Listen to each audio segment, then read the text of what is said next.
구독 안 눌러주신 분들 구독 부탁드리고요. 좋아요 한 번씩 부탁드립니다. 오늘도 시청 감사합니다. 안녕하세요, 찰리브라입니다. 확실히 주말이라 주말을 지나면서 월요일날로 이제 넘어가면서는 확실히 뉴스가 많이 없거든요. 그래서 이제 제가 뉴스거리를 찾으면서 과거에 생각했던 거랑 지금 현재 뉴스 나온 거랑 접목시켜서 향후에 과연 이 우리가 투자하고 있는 가상자산 시장은 과연 어떻게 될까, 이것을 오늘도 이제 예측해보는 시간 한번 가져보려고 하는데, 일단 첫 번째는 여러분들이 계속 지속적으로 기다렸던 가상자산 과세안이 실제로 2023년 1월 달로 연기가 됐어요. 그래서 1년이 연기된 거죠. 그래서 디테일한 법안에 관한 것도 앞으로 지속적으로 뭐 회의가 계속 이루어지겠지만, 어쨌건 이것을 중심으로 해서 아마 이루어지니까 이거는 그냥 밀어두시면 될 거라고 말씀을 드렸잖아요. 그래서 실제로 그런 일이 지금 있고, 이거는 이제 걱정 안 하셔도 될 것 같고, 그리고 지금 현재 이제 추세를 말씀드리려고 하는데, 이것에 따라서 아마 FOMC 회의, 그러니까 12월 달에 있거든요. 그거하고 이제 연계해서 이제 제가 말씀드리려고 CNBC 뉴스 새벽에 이제 나온 거를 이제 말씀드리려고 하는데, 여기 나와 있는 거대로 블랙 프라이데이는 전염병 이전 수준에서 28%가 감소했다. 그래서 중요한 핵심은 뭐냐면, 오프라인 쇼핑은 감소하고 온라인 쇼핑이 많이 상향됐다. 근데 디테일하게 보면 이제 뒤집어지는 결과가 있어요. 여기 보시면은 코로나19에 대한 지속적인 우려와 공급망에 대한 우려 때문에 사람들이 쇼핑을 좀 많이 늘렸다는 얘기가 있더라고요. 근데 중요한 게 뭐냐면, 블랙 프라이데이 온라인 지출은 2020년 수준에서 하락을 했어요. 이게 제일 가장 아마 중요할 거예요. 2020년보다 그러니까 하락했다. 어떤 그 쇼핑하는 어떤 그 액수 자체가 여기 나와 있는 거대로 89억 달러로 1년 전 추수감사절 이후 금요일에 지출한 기록이 약 90억 달러에서 감소했다. 그래서 아마 이 데이터 베이스를 가지고 아마 연준에서 회의를 할 거예요. 그래서 어떻게 될지는 여러분들이 이제 지켜보시면 아실 거고, 참고로 이제 오늘이 19일이죠. 한국 시간으로. 그래서 12월 14일부터 15일 동안 FOMC 회의가 진행되는데, 제롬 파월 연준 의장이 직접적으로 나와서 연설을 하는 달이에요. 12월 달 같은 경우. 그래서 테이퍼링과 금리 인상에 관한 기조에 관해서 아마 말씀을 하실 텐데, 지금 현재 코로나 때문에 아마 제가 이거 명분 삼을 거라고 이전 방송들에서 아마 지속적으로 말씀을 드렸을 거예요. 아마 그래서 그대로 아마 진행되지 않을까라고 이제 생각을 하고, 바이든 행정부에서 진행하려던 여러 가지 예산안에 관한 것도 아마 또다시 미디어상에 환기가 되면서 아마도 그게 아마 입법 통과되지 않을까. 그래서 거대 양적 완화가 지속적으로 진행되지 않을까라고 생각을 합니다.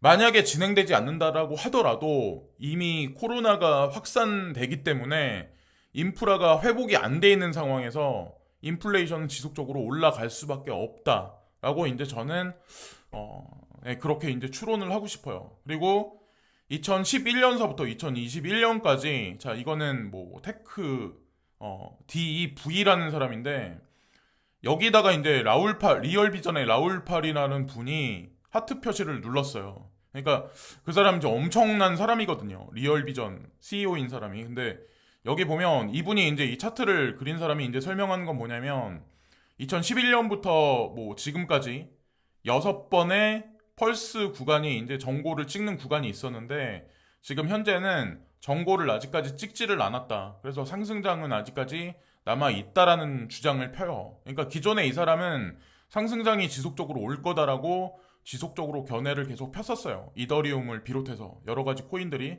근데 어쨌건 그거를 이제 지속적으로 강조해서 이제 얘기를 하는 거죠. 그래서 지금 현재 장세를 보시면서 시즌 종료다 아니다 막 이렇게 판단하시는 분들이 있는데, 제가 항상 말씀드리지만 각자 개개인의 판단이에요. 내가 불안하면 불안한 만큼 투자를 하시면 되고, 저는 이제 그렇게 생각을 합니다. 그러니까 참고로 2015년도에 비트코인이 60만 원이었 적이 있었거든요. 근데 2016년 초로 들어가면서 30만 원까지 폭락한 적이 있었어요. 그러면 불안해서 그때 투자했던 사람은 과연 어떻게 투자를 했었을까요? 지금은 가격이 많이 올라가니까 사람들이 확신을 많이 가지기 시작을 했는데, 그렇다는 거죠. 사람이라는 그래요. 그리고 남아프리카 공화국으로부터 뭐 오무론 뭐 코로나 변이 바이러스인가 이게 뭐 퍼졌다고 하는데, 이게 급속도로 확산될 수밖에 없는 이유가 있어요. 왜 그러냐면 우리가 아프리카라고 생각을 단정지어서 이제 생각을 하면 그냥 고정돼 있는 지역이라고 생각을 하는데, 특히나 아프리카 지역 중에도 남아프리카 공화국 같은 경우는 유럽 연합하고 아주 긴밀하게 연결돼 있어요. 뭐 이거는 저도 이미 알고 있던 사실인데, 여기 나와 있는 거대로 유럽 연합은 강한 문화적, 역사적 링크가 남아프리카 공화국에서, 특히나 네덜란드, 아일랜드, 독일, 프랑스, 그리스와 유럽 연합은 남아프리카 공화국에서 가장 큰 투자처다. 그래서 이미 많은 유럽인들은 이민을 남아프리카 공화국으로 가거나 사업을 하려고 남아프리카 공화국 쪽으로 간 사람들이 되게 많았었어요. 2016년?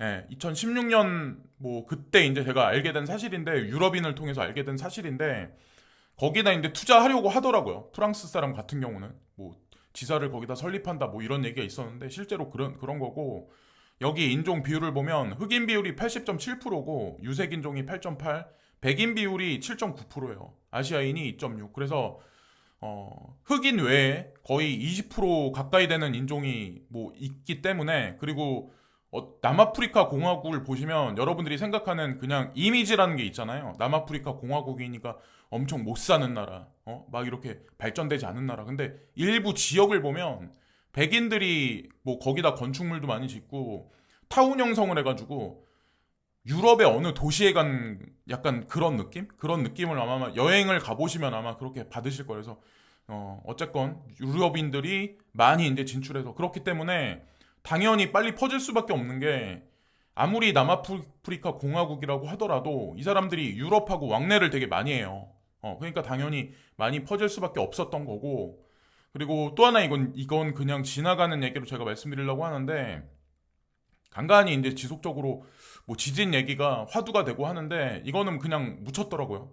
페루에서 진도 7.5짜리 지진이 발생을 했어요. 그래서 이게 뭐 인명피해가 엄청나게 있는 건 아닌데, 저희 이제 이거를 지속적으로 보는 이유가, 이것도 하나의 그냥 시그널이라고 생각하거든요. 불의 고리가 움직이는. 그래서 지금 보면 전 세계적으로 남미부터 북미부터, 자, 뭐 지진대가 전체적으로 계속 움직이고 있다. 그래서 부동산을 과연 어디로 이사를 가야 되나? 과연 내가 공동주택에서, 아파트에서 과연 단독주택으로 어느 시점에 이사를 가야 되나?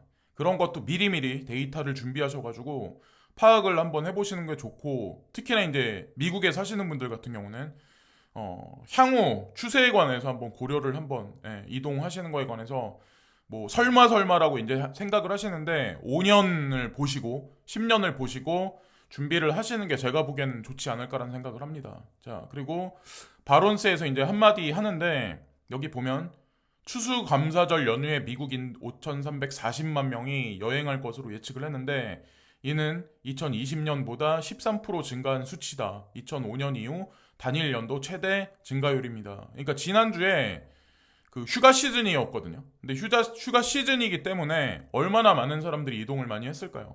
근데 그 와중에 바이러스가 많이 퍼졌죠. 그럼 어떻게 될까요? 그러니까 이게 이번 주부터 아마도 속속들이 데이터가 나오기 시작을 할 거예요. 그래서 금융시장에 불안감을 조성을 한동안 할 가능성이 전 높다라고 생각하거든요. 근데 오늘서부터 아마 락다운 시키거나 뭐 팬데믹 이런 거에 관한 미디어가 더 많이 나올 거야 아마.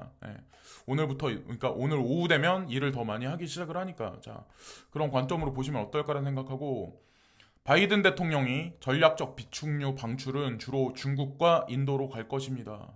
뭐 되게 의외인 얘기를 하죠, 이분이. 왜 이런 말씀을 하실까요? 그러니까 제가 항상 말씀드리지만, 우리는 미국과 중국이 뭐 서로 적대적인 관계다라고 보지만, 저는 항상 이제 생각을 하지만, 적대적 관계인 것처럼 보이지만 그 뒤에 있는 우리가 모르는 세력, 눈에 보이지 않는 큰 손인 그 형님들이, 그 형님들이 미국과 중국의 프레임을 이용해서 사실상 전 세계 금융시장을 들었다 놨다 하는 거고, 정치적인 어떤 그런 것도 다 거기서 전략적으로 모든 것이 다 이루어진다라고 저는 이제 생각을 하거든요. 제가 말씀드리는 게 음모론이라고 보실 수도 있지만, 만약에 지금 현재 중국이, 이게 없잖아요. 석유가 없잖아요. 지금 현재 상황이 에너지가 없잖아요. 그런 상황에서 죽이려고 그러면 바이든 행정부에서 주면 안 되죠. 석유를 주면 안 되죠. 근데 인도도 치고 올라오기 시작을 하는데 여기다가 왜 이걸 줄까요? 거기엔 다 이유가 있는 거예요. 어. 그러니까 자본가들의 어떤 그 생각과 우리 개인이 미디어에서 노출돼가지고 그걸 보고 그냥 단순하게 판단하는 거랑 아주 많이 틀리다는 거죠. 음. 저는 이제 그런 관점으로 봅니다. 자, 그리고 이제 어떤 분이 이제 오늘 새벽에 이제 댓글 달아주셨는데 제가 여기 아이디는 지웠어요. 왜냐면 이런 글을 누가 쓰면 잘 모르는 사람들은 비아냥 거릴 수도 있거든요. 특히나 이제 한국에서만 계속 사셨던 분들 같은 경우는 선입견이라는 게 있기 때문에. 근데 이분이 캐나다에 살게 된 지 25년 되는데 그러니까 엄청나게 오래 사신 거죠. 보통 사람들이 만족감을 많이 갖는 게 4년, 3년까지는 아, 되게 좋다 막 이러는데 그게 이제 5년을 넘어가고 10년을 넘어가면 아, 똑같구나 라고 하고 향수병이 돋거든요. 보통은 다. 아무리 외국에 살고 돈을 아무리 많이 벌고 잘 나가도. 근데 25년 사셨으면 진짜 산전수전 다 겪으신 거죠. 진짜로. 근데 자주 느끼지만 한국이 살기 더 좋아요. 진짜 솔직히 말씀하시는 거예요. 한국에 비하면 모든 것이 뒤처져 있어요. 근데 이게 캐나다에 국한된 얘기가 아니라 유럽의 여러분들이 생각하시는 일부 국가에 가도 우리가 생각하는 선진국이란 나라에 가도 이거는 똑같아요. 독일에 가서 한국을 바라보는 관점, 프랑스에서 한국을 바라보는 관점. 그러니까 장점과 단점이 있는데 시간이 흘러가면 흘러갈수록 아마 이게 더 그럴 거고 미국에 사는 사람들도 마찬가지라고 아마 전 생각을 합니다. 한국에 비하면 모든 것이 뒤쳐져 있는데 여유 있으면 한국으로 의료 서비스 받으러 가고 많은 분이 한국으로 역이민 갑니다. 이게 진짜 현실이에요. 제가 역이민가 많이 오신다고 제가 말씀을 예전에 아마 드렸을 거예요. 근데 이게 사실이에요. 근데 시간이 더 흐르면 한국 집값이 걷잡을 수 없이 올라가서 역이민도 아마 쉽지 않을 거예요. 제가 이제 개인적으로 생각하기엔 그래요. 그래서 그리고 특히나 이제 교육 때문에 이제 이민 가시는 분들이 되게 많은데 저희 이제 그런 생각을 하거든요. 차라리 그 돈이면 차라리 애들을 송도 신도시나 아니면은 제주도에 국제학교 있거든요. 차라리 거기다가 보내시는 게 어떨까라는 생각을 하면 이게 적지는 않은 금액이에요. 그러나 만약에 자녀분한테 어릴 때부터 국제 감각을 키워주고 뭐 영어 교육이나 뭐 제2 외국어, 제3 외국어를 가르치기에는 아마 이게 가장 바람직하지 않을까. 근데 뭐 기러기 아빠, 기러기 엄마 막 이런 게 있잖아요. 근데 저는 그건 아니라고 생각하거든요. 뭐하러 그런 걸 할까? 예. 뭐 하여튼 그래요. 그리고 제가 어저께 이제 중국이나 인도에 관해서 말씀드렸는데 그건 어디까지나 PwC에서 객관적인 데이터를 근거로 해서 발표를 한 거고 자, 4대 회계법인 중에 전 세계 85%나 되는 회사들의 회계 감리를 책임지는 회사가 그런 발표를 했는데 그게 공신력이 없을까요? 다 조작됐다라고 댓글 다시는 분들도 있는데 글쎄요. 블랙록도 마찬가지로 견해가 비슷하고 OECD에서도 견해가 비슷해요. IMF에서도 견해가 똑같이 내요. 지금 중국과 인도에 관해서. 근데 제가 그런 걸 말씀드리면 간간히 이제 그런 댓글이 달리는데 다 데이터 조작이다 막 이렇게 달리는데 글쎄요. 어쨌건 뭐 이런 거 다 조사해 보시고 코인 투자도 방향성에 맞게 하시면 전 될 거라고 생각합니다.